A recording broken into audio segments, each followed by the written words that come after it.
welcome back. I'm glad to be having another chat with you guys, another trainer talk here. We're going to be discussing strategies to keep you on track with your health and fitness goals.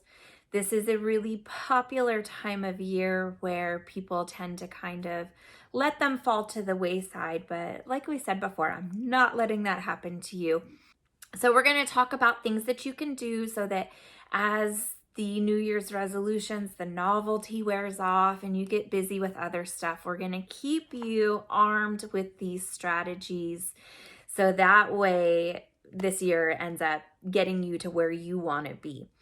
If you missed the first video where we talked about the 9 weight loss tips, I think the video was titled, you can go back and watch that. And these strategies will maybe make a little more sense. So I do suggest starting there first. But if you watched that video and you're ready to go, we are going to talk about them here. So going back on our fitness journey in the past, we want to make sure that history doesn't repeat itself. So in our last video, I suggested that you guys identify past pitfalls and what was it that led you to fall off track, or you got tripped up and kind of lost what it was that you were looking to accomplish before. So where did those pitfalls happen? What situations led to them? So hopefully you identified those.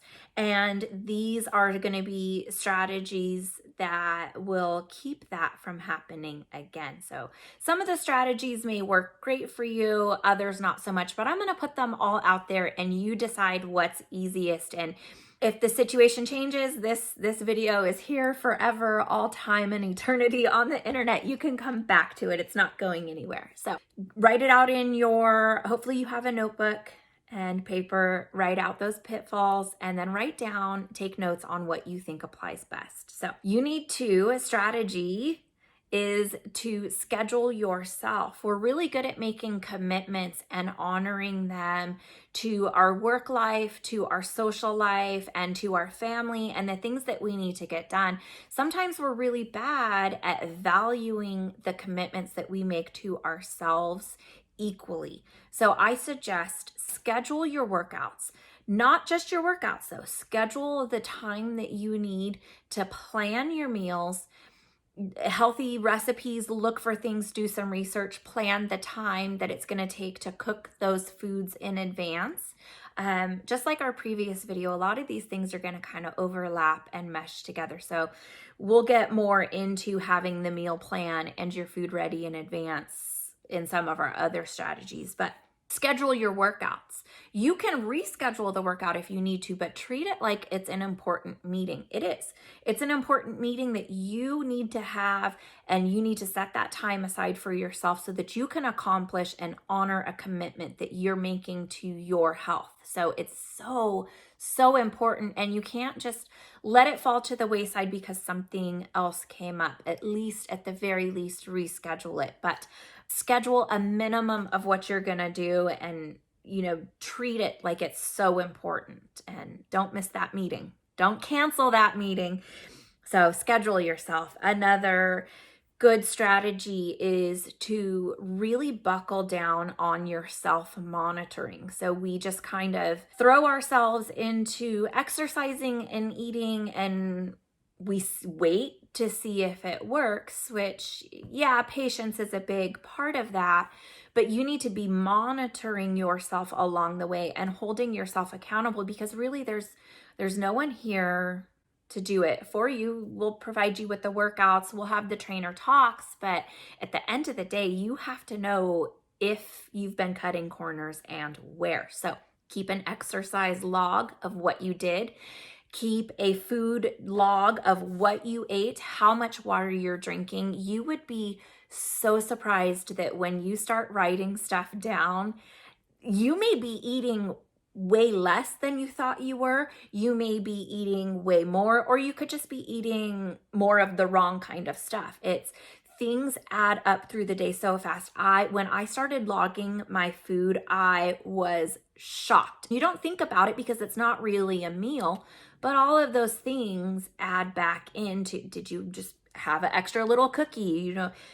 when you see it on paper, there is no disputing what you ate. You can't just let it fall to the back burner of your mind. It's looking at you on your paper. So if you're not accomplishing what you want to accomplish, you can go back and see where you slipped up. Were you not exercising enough? Was your nutrition off? Were you not hydrating? So self-monitor yourself with those food logs. So important. You have to know what you're taking in, because nutrition is so pivotal and so crucial to getting to your fitness goals. And then, keep those exercise logs. Are you really following through with your scheduling commitments to yourself? And then also weigh yourself, which is great. You want to know your weight, but the scale is inaccurate. So don't just rely on one thing. Take circumference measurements, which I think that will be our next trainer talk, is we'll do a video on how to properly take circumference measurements, because your weight could stay the same and your measurements can increase, decrease. Try on an outfit that is maybe a little snug and try it on every Friday. See how it changes, how it feels. Take a before picture of yourself, and you can take pictures along the way to see if things are changing. So those are all things that you can do to self-monitor what you are doing, what is working, and maybe give you the tools to evaluate if something needs to change. So speaking of trying stuff on, I do like to visualize where I want to be, and it's a really great kind of self-manifestation tool. But another really powerful tool is to be able to connect to something tangible. So you need to be able to take your goal out of your mind and put it here in this physical world where, because the food and the temptations are very physical. You can see them, you can touch them, you can smell them. Girl Scouts are knocking on the door trying to sell us cookies, but the things that you are tempted with are tangible. Your goals have to be tangible too. So that way I'm not thinking about this, but this is staring me right in the face. And what do I choose? Well, yeah, this is right here. It's amazing. So take your goals, take the temptation, and you're able to look at them both, and chances are what you really want is going to win out most of the time. Girl Scout cookies are amazing, so they do win every once in a while. But some things that I recommend for taking your goal and making it tangible is having an outfit that you want to fit into, taking an old picture of yourself when you felt the most fit, the healthiest, the most proud of yourself, and having that with you or somewhere that you can see it. You want to not just have something tangible, but you want to have it close to you so that you're constantly connecting with your goal and being able to see what you really want the most. My favorite one is my Pinterest board. I'm able to save quotes that inspire me, different fitness pictures, little workout things that someday I want to be able to do, food recipes, things like that. It's just whatever kind of resonates with and speaks to my soul and really makes me feel like, yes, I want that.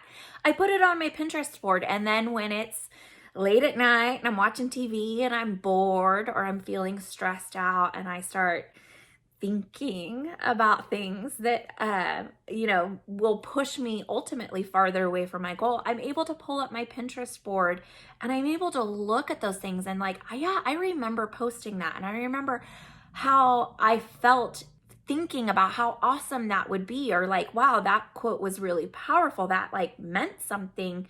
And then I start thinking and connecting to my goal in a physical way, and the chances are that I'm going to choose to stay committed to what I want long term rather than what I want right now. Find a way to make your goal tangible. Keep it with you.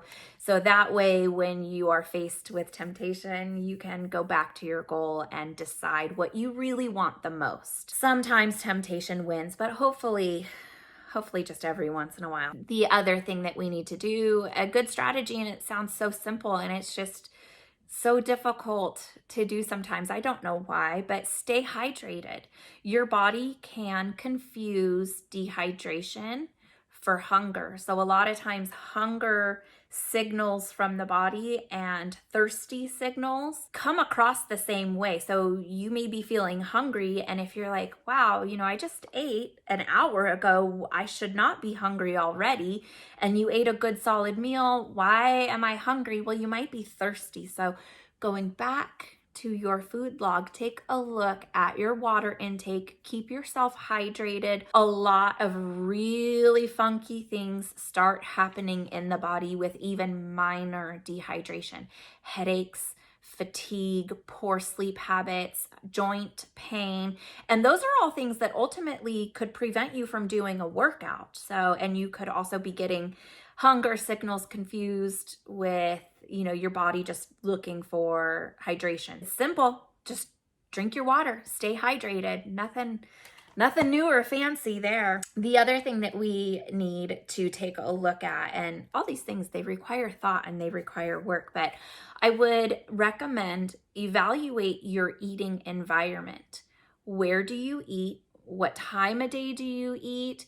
What does your pantry look like? What does your refrigerator look like? What foods are you keeping available to yourself? So, if you're kind of eating while you're watching TV and it's relaxed and comfortable, maybe it's a little too relaxed and comfortable and you're just snacking away mindlessly. Or maybe your pantry, to dig the healthy foods out from the back, you have to travel through Oreos and Cheez-Its and whatever it is that's in there. And wow, that's like, man, that's just tough. It's tough to bypass all the good stuff to get to what you should be eating. So take a look at your eating environment. How can you make this easier on yourself to eat good, healthy, nutritious food? How can you make it easy for yourself to stop eating when you're comfortable and full and you're not just eating for sport and fun, which, I mean, we've all done it, but we don't want to do it out of habit and consistently, because it's not going to work. It's not, after you've done all these workouts, you don't want to ruin it. Another good thing about evaluating your eating environment is, if I want a treat, or if I want to give in to temptation of things that I know are going to keep me from my goals, we all need treats, cheat days. I have to leave the house for them. So, I got to put on like real pants and shoes and leave the house and now wear my mask. It's a production. And sometimes I'm like, you know what? Forget it. I'll have this instead. And it's not what I want, but it's here. So when I want a treat, chances are I'm going to have to leave the house for it. The things that I keep in the house that are treats are not things that I tend to crave or want. So my other, the kids, the family members, there's stuff in the house that they love, but the things that like I know are going to slip me up, I really try not to keep here, because then temptation gets a hold of me and my self-control, and it just goes out the window. So knowing that, like, yeah, I can have ice cream if I go get it. I'm not going to go get it 5 times a week. I will go get it maybe once, or if I want tacos, I'll go get them once. Evaluating your eating habits. What are you keeping in the house? The things that tempt you the most, do not keep them in the house. You can have them if you want them, but you got to go get them. It's going to require a little bit of effort and energy to do that. So going back kind of with our eating environment, what need did food fill for you in the past? Because a lot of times we don't eat, as a way to fuel ourselves to live and to exercise. We don't eat for energy.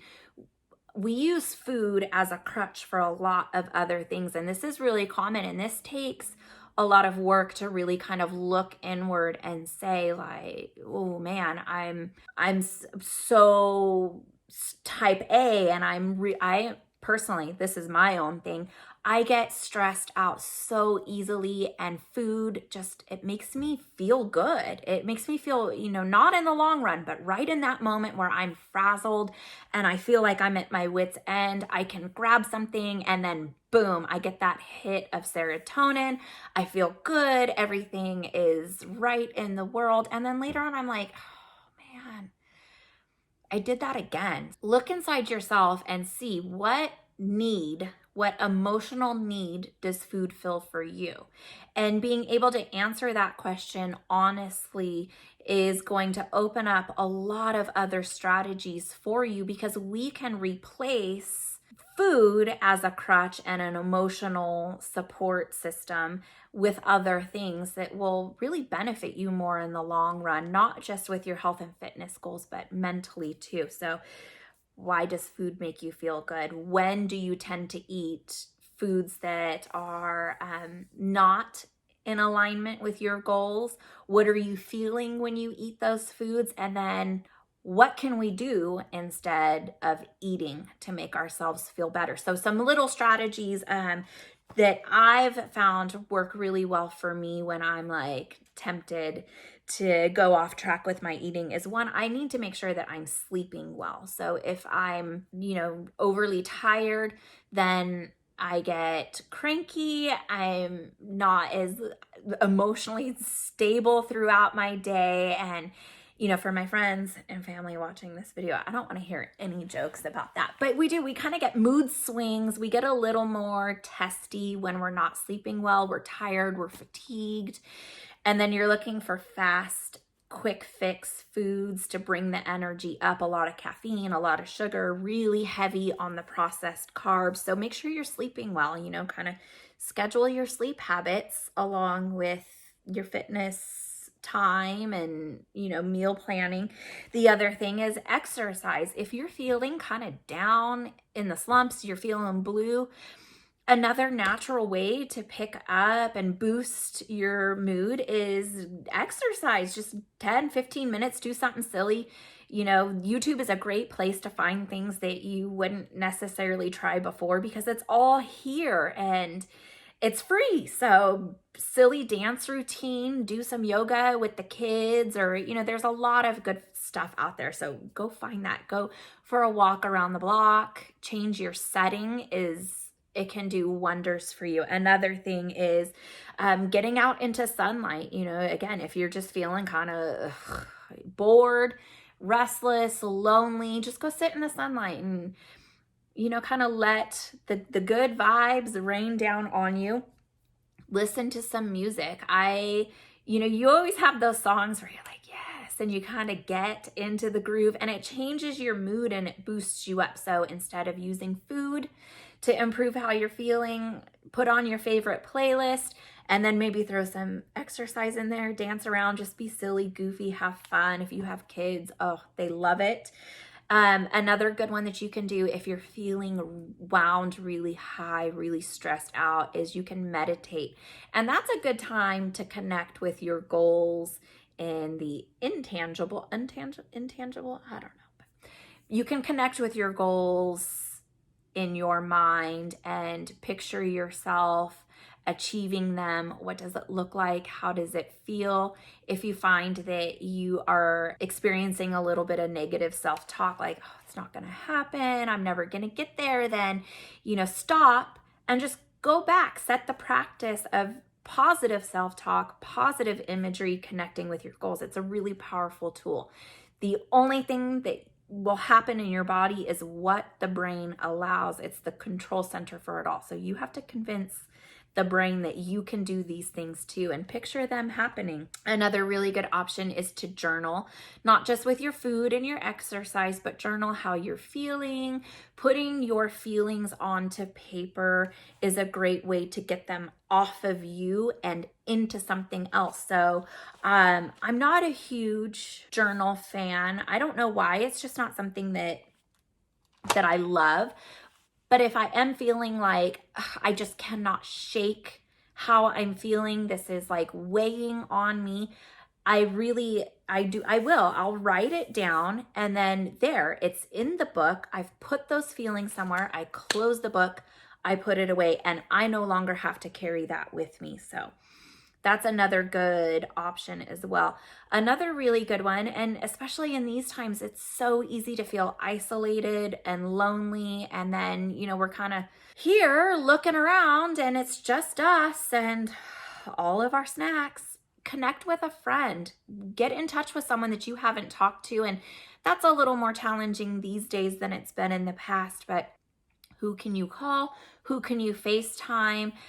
Write a letter. It's such an unexpected surprise, and it's such a fun thing to be able to go to your mailbox, because I think the only thing that's in our mailbox these days is junk mail and bills. And how fun would it be just to get like a surprise letter in the middle of February or March from an old friend, or, funny old pictures. So connect with someone, and that will just change your spirits. In our previous video, we talked about kind of building a network of people that can help you in your goals. That's a really good way to connect with someone too. Like, it's the worst day. All I want to do is just like eat a whole entire pizza, and talk that out with someone that understands and that's been there before. That's a good one.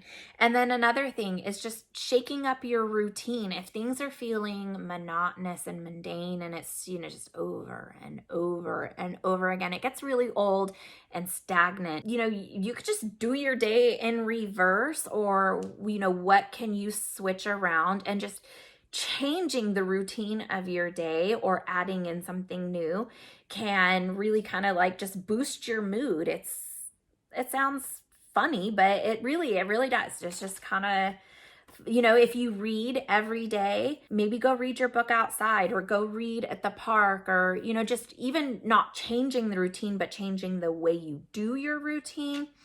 That can help too, and it can make your day feel exciting and new, and then hopefully we're less likely to give into temptation and cravings there. The other thing is, if you find that I eat when I'm bored, I eat when I'm stressed, I eat when I'm basically I eat with any type of negative feeling. But if you're a boredom eater, make yourself less bored. So instead of spending your time fighting and battling your cravings, YouTube is a great place to reach out and to learn something new. There are so many awesome things that I've learned here that I never thought I would be able to do, and it's fun. So just it's hard to find classes and social clubs to get together, and the current situation with COVID and all that. But, can you learn how to crochet? Can you learn how to knit? I find that keeping my hands busy leaves me less available for snacks. Do you want to learn to play an instrument? Do you want to take an online creative writing course? Learn something new, because you'll get that dopamine and serotonin reward in your brain that you would normally get from food, but you'll have a new skill. You'll have something new. Take, photo classes or editing classes. There's just so much out there to learn, and don't, write off something because maybe it's not a work skill, or, it could be something silly. You could, learn how to do TikTok dances, and, there's a little bit of exercise. So anyways, give yourself something else to work on. If you tend to eat when you're bored, keep yourself less bored. And those are just some good strategies that I hope help you guys along the way as the excitement and the newness of our fitness journey with this year wears off, and they'll keep you on track. I'm always here if you guys have questions or comments, reach out, let me know. And if you guys have other strategies that you can share, leave them in the comments below for other people, because I'm sure that there are 1,000 things out there that I haven't thought of, and maybe you can expand on what's here or share something that's worked for you guys. But for now, that's what we've got today, and go out, enjoy the rest of your day. I hope this was helpful, and we will have more workouts coming soon this week. Friday, we'll have some more, and next week, and hopefully forever and ever and ever. I appreciate you guys so much. Please let me know what you thought about the video, and if you haven't yet, give it a subscribe to the channel, because we will be back with lots more great stuff. I will see you guys again soon. Take care.